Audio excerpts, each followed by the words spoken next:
So which one would you choose? We've got a RS Q8 and a Lamborghini Urus. They are both beautiful cars. Now I do have to say in this review, I'm going to go over not every little detail about the cars, more about what I see and a little bit of some performance figures. Now we've got the RS Q8 here.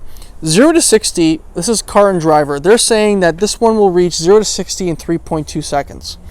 The Lamborghini Urus pushes out more power, is pushing the same 0 to 60 apparently from car and driver, 3.2 seconds. So you got to ask, let's just say, when it comes to price point, why spend more money for this car if it's maybe pushing out the same type of numbers?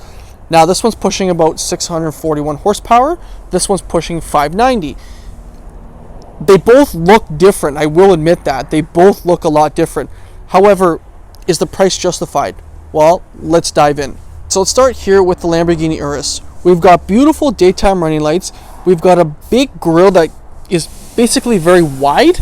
And then with the lower part of the bumper, it's got a lot of airflow intakes, I would say, compared to the giant one pretty much on the RS Q8. Now the hood itself, it's very sporty and I would say a lot more aggressive. We've got beautiful lines carried throughout on the Urus and I think it looks really good. Love the Lamborghini badge right in the center. I think that is a beautiful piece to have. 360 camera as well as adaptive cruise control. All those types of safety features are part of this car. And that's pretty much it at the front of it. Now let's take a look over at the RS Q8. Now over at the RS Q8, I would say that this one does have the carbon optics package, which I think looks really good. You've got carbon fiber all on the exterior. I mean, I would put some film on it because I would not want to get rock chips on it. But you've got a big, bold front grille. You've got some inserts also on the side, but that is pretty much it. There's nothing else really showing except maybe underneath there. As for the lights here, we've got kind of a nice, beautiful daytime running light. The hood itself is not as aggressive. I would say you've got two kind of nice bulges over here. A little bit, nothing too crazy, but overall, compared to the Urus, it's a little bit more tamed. You've got RS Q8 also on the side here with a nice blacked out Audi badge with a 360 camera. But overall, I would say I would take the Lamborghini Urus. I think it's just a lot more aggressive looking, just from the front stance of it. But let's talk power numbers. So let's go underneath the hood of these beasts and talk about the numbers. So underneath the power plant, we'll start here with the Audi RS Q8. So we've got a 4-liter twin-turbo V8 producing 591 horsepower and 590 pound-feet of torque, mated to the 8-speed auto. Very quick, very fun, and the exhaust does sound really good. Now let's take a look over at the Lamborghini. Now this one's got the same engine, 4-liter twin-turbo V8. Now you're producing 641 horsepower and 627 pound-feet of torque, mated to the 8-speed auto as well. Now this exhaust does sound a lot better. I do find, especially you've got like the Corsa modes and all the other different modes, it does sound a lot better. And I would recommend driving this over that, just over engine sound and performance. But that's underneath the hood of these two beasts. Let's take a look around them and compare and see maybe which one you like better. Okay, so starting at the side of the Urus, we've got staggered tires. So we'll start here with the rim and tire. These are winners. We've got 285/40 R22s at the front here, a massive front brake caliper and rotor. I believe these are 17.2 inches in diameter. Massive brake rotors. I do like the 5-spoke rim as well. Now as we come across, we could see a lot of more angling of the Urus right here, and then also this V type of angle right here. This is not a real vent, which I wish it was. I think it would have been cooler. Got the Italian flag here. Now this is just a normal mirror cap. The other one has, well, the Audi has the carbon fiber mirror cap, which I think looks good.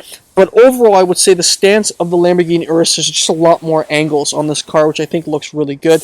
You've got keyless entry on all 4 doors. But as we come over to the side here, more of the angling comes around the fenders, as you can see, over on that side as well. Now the back tire, you're sitting on a 325/35 R22. A massive rear tire, and also sits on air suspension as well. And there is the rear rotor with the brake. I do like the green caliper. I think it just kind of makes the car stand out a little bit more. But yeah, I think it's just a lot more angling with the car. Even here, there's a little bit more angles at the back here. A little bit more shapes, I would say. And then as we come to the side here, we've got this rear vent, which I think looks really good for the rear of the car. Now that's it for the side of the Lambo. Let's take a look at the rear. Okay, so at the back of the Lamborghini here, we've got beautiful taillights. They are separated. They're not a long one compared to the RS Q8. So you got two separate ones. We've got beautiful Lamborghini in the center here. No rear wiper. That one has a rear wiper. This does not. It's a little bit more sloped in the rear than it is on the RS Q8. But we've got beautifully quad-tipped exhaust. This one here is actually a true quad exhaust back here, no fake tailpipes, which that car has, which I am very disappointed with. But overall, the angles in the back here are really nice and they're very pronounced. That's a good word to use. And then as we open up the trunk here, we've got a ton of room. It does have the air suspension, like I said, so you can put it higher or lower depending on which height you need. But I would say there's a little bit less room in here compared to the RS Q8 due to this having a more sloped roofline. And then we've got the spare tire also underneath. As we close the rear trunk, it is automatic, and that is pretty much it for the back. I do also like, even in the side here of the lights, you've got, you know, some venting here, which is fake, which I do wish it was real, but it's just a little bit more aggressive looking. So, and while we're back here with this Lamborghini Urus, we're gonna have to take a listen to the exhaust.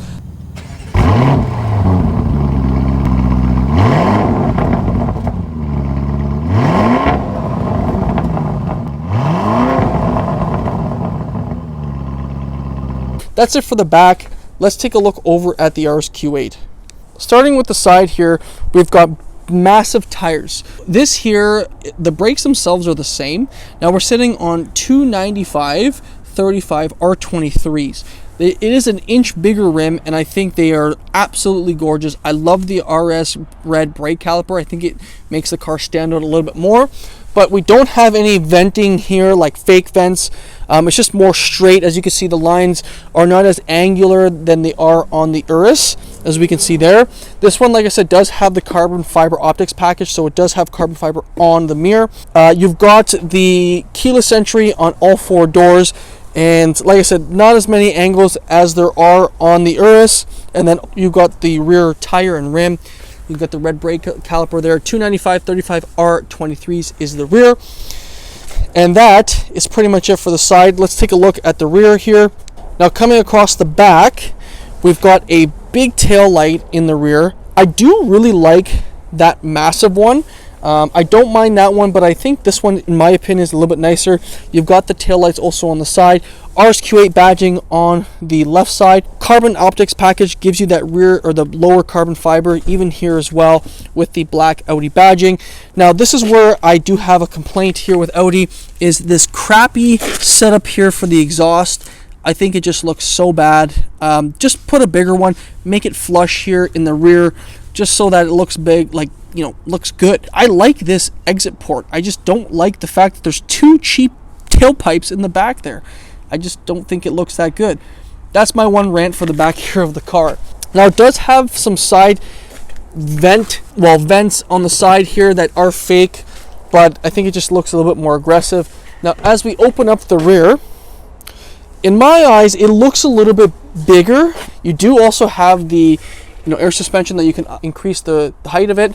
It's got the sunshade as well, but that is pretty much it for the back. You also have that spare tire underneath here, but for looks wise, it just looks a little bit bigger in the rear. Now as we come to shut the rear tailgate, like I was mentioning to you before, it does have the rear wiper. And also, since we're back on this RS Q8 as well, let's take a listen to this exhaust and see what it sounds like.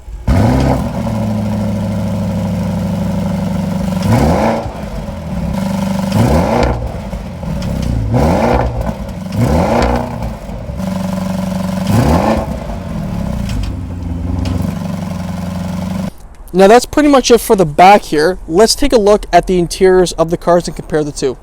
Alrighty, so diving into the Lamborghini Urus back seats. So we've got a beautiful, nice green stitched interior here. The padding looks really good. We've got Lamborghini actually stitched into the headrest. We've got the Alcantara roof liner, and we've got panoramic moonroof. Now, the seats do look good even back here. There's not much going on. One thing is we do have rear climate control. We've got dual zone climate control. We've got heated seats. You can control where the climate goes and different vent controls.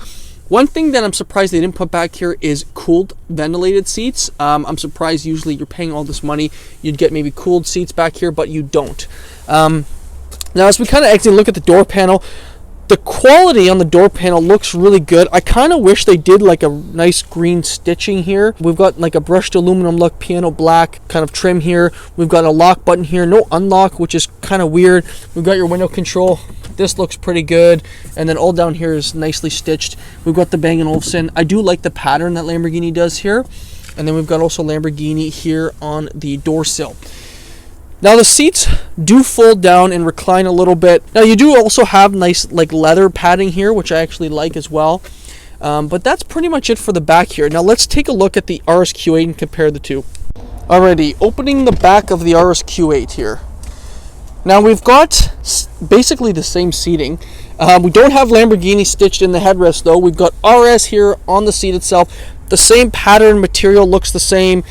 I do really like this red stitching on the seat belt. I think it's a nice touch. We've got nice red stitching at the top, all throughout the seat, carried throughout. And as we look at the door panel, same type of deal. I do like that stitching. I wish this should have been red. I feel like that would have made it pop. We've got some nice Alcantara carbon fiber, which looks good. No unlock on this one here. We've got two window controls back here. Now down here we don't have any of that stitching, but we've got the Bang & Olufsen sound system in here as well, which looks good and actually sounds really good as well. Now as we carry over into the center console here, this is the same type of deal. We've got the climate controls back here. Same thing, heated seats, you can control where it's going, you can control the fan speed, all that fun stuff. We've got some suede here, Alcantara, whatever you want to call it. Not much of the difference between the two. This here is the sunroof, which is not open. Overall, this interior looks the same, I would say. But yeah, that's my review of the back seats. Now let's take a look at the cockpits and compare the two again. Okay, so opening the Urus's cockpit. Now this is where the changes are probably going to happen the most, apart from being on the exterior. So we've got Lamborghini stitched in the headrest. The seat itself looks different. The layout of it looks the same, I would say, as far as the pattern goes. So we got the nice green stitching all around. Everything looks good. You got your seat controls here as well. The steering wheel looks good. All the green stitching I actually do enjoy. On the door panel itself, again, I wish they had the green stitching at the top here. Just kind of helps break up the black. Looks less cheap, I would say. But what can you do? We've got the black trim here. We've got the brushed aluminum look. We've got your window controls, mirror controls, unlock and lock. We've got your green stitching here, all carried through. We've got the Bang & Olufsen sound system in here. The memory controls down here, I'm not sure why, but I guess maybe it's a little bit easier to press. And then we've got your trunk release also at the bottom. We've got Lamborghini stamped here in the door sill, which looks good. Nice brushed aluminum look. And that's pretty much it. Now let's compare the Audi. I would say the main difference is just going to be this whole cockpit area. The screens themselves will be the similar, but you know, as far as the driving controls, they're a lot different. So let's take a look at the Audi and compare. Okay, so opening the RS Q8. Here is the seat. Looks pretty much very similar, I would say. There's really just no insert here, but we've got RS here, no Lamborghini badge, unfortunately. We've got the red stitching. The pattern itself looks pretty much similar, I would say. Nothing too crazy. I do really like this red seatbelt, actually. I think it looks really good. We've got your seat controls here, and then on the door, I think this should have been red. I think it would have looked a lot better. But we've got the carbon fiber in here. We've got the nice soft touch. You've got your window controls. You've got your trunk release here as well. And then they decided to put the memory seating up here as opposed to down here, maybe just to differentiate it a little bit, but it's pretty much the same thing. We've got the Bang & Olufsen sound system down here. I do wish this was actually metal. I think that would have been a little bit nicer, but what can you do? RS Q8 stamped here on the door sill, which looks good. And then this, like I was saying to you, is where things are going to change up a little bit. So let's go inside the Urus and we'll talk about its interior and then we'll compare it with this car. But as for the interior, in the cockpit area, there is going to be a lot more changes, I would say. Well, there are more changes, I would say, compared to the Urus. Okay, so in the Urus here, we have a beautiful leather-wrapped steering wheel with some green stitching all carried throughout. I love the Lamborghini badge, just right dead in the center. I think the steering wheel feels good. The Italian flag also is at the bottom. We got some nice trim here too, but overall, it looks good. I mean, we've the metal paddles here at the back also feel really well. Some people who don't know how to get into this car and drive it, literally all you do is put your foot on the brake and then hit this to start driving it. So that's what you do, and then you push the P button here to park it. Now, one thing to note is that the infotainment here is a little bit of the same, but also a little bit different. Well, actually, I would say a lot different in some sense. Like, this is kind of different, you know, the vents are laid out different. But in this infotainment here, it's controlled via this view button here. So similar to Audi's setup, you can change it to the way you want, really. So if you want your navigation bigger, you can actually just hit, you know, view here, and it's going to change everything up depending on what you want. So you can zoom in on your navigation. I'm just using these buttons here as well. It's just very plug and play type of deal here, and yeah, I think it's just going to come down to a personal preference. You got your turn signals here as well, and then your window stocks also on the right side. Now, it does have all your adaptive cruise control features here. You know, just playing with this button here, all you got to do is set it up. Light controls are similar to the Audi. We've got that brushed aluminum look also around the whole interior of the car. Now, I do like the top of this Lamborghini. It's got the speakers there too. I do like the soft touch material. We've got a heads-up display as well, and then the Alcantara that's inserted into the top of the dash. I think it looks really good, and you've got that green stitching carried throughout. You've got Lamborghini right here on the, well, above the glove box, and then your glove box is just down here. But I like the black trim also too. Sometimes it does get a little dirty if you touch it, but I mean, it's a nice touch. You've got the vents here as well. Now, these two are screens that you can adjust basically to what you want. So this is actually always a climate control function screen, and then this here is your home screen. I do like this. This is basically pulled right out of the Audi, and it works very well. You can turn the screen off if you want, that one, and then you can turn it back on. It's very easy to use, very convenient too. Everything's a touchscreen, but the feedback from when you touch it is you have to hear it kind of click or feel a click, and that's when you'll know that the button has worked. So here, if I just kind of tap it and I hear that click, that's when that's going to work. You've got your hazards, your defrosting features here, trash control as well.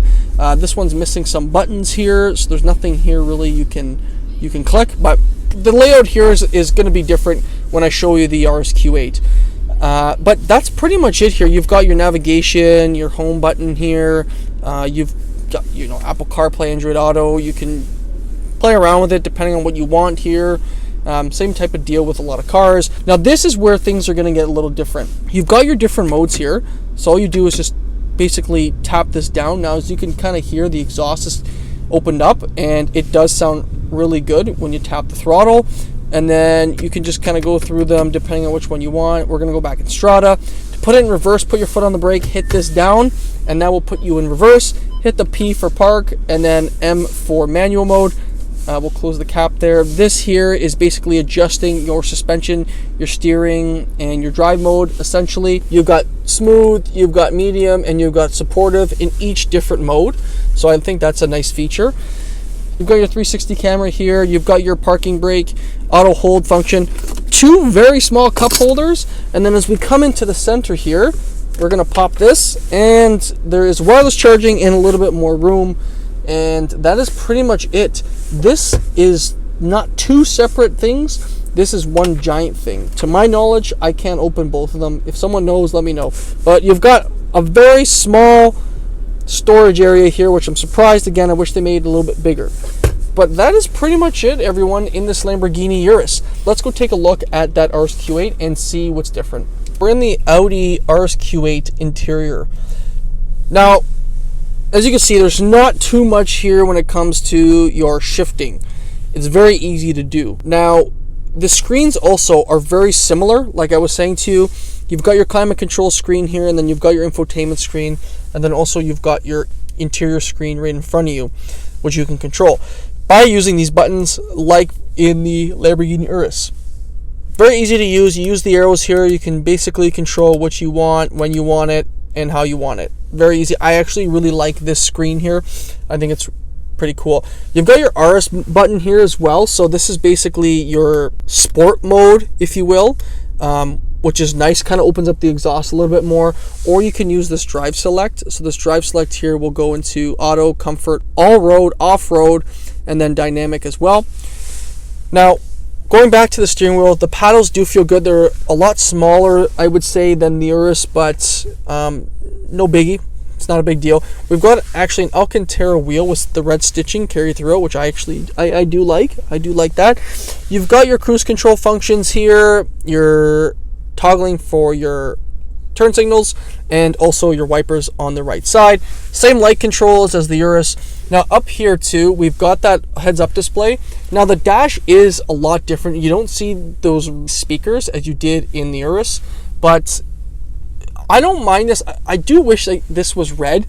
I just think it helps break up the black a little bit, but the dash looks not bad. It's pretty plain, I would say, but I like the material. It's all soft touch material. We've got Quattro here on the, well, right above the glove box, and then the glove box is down below.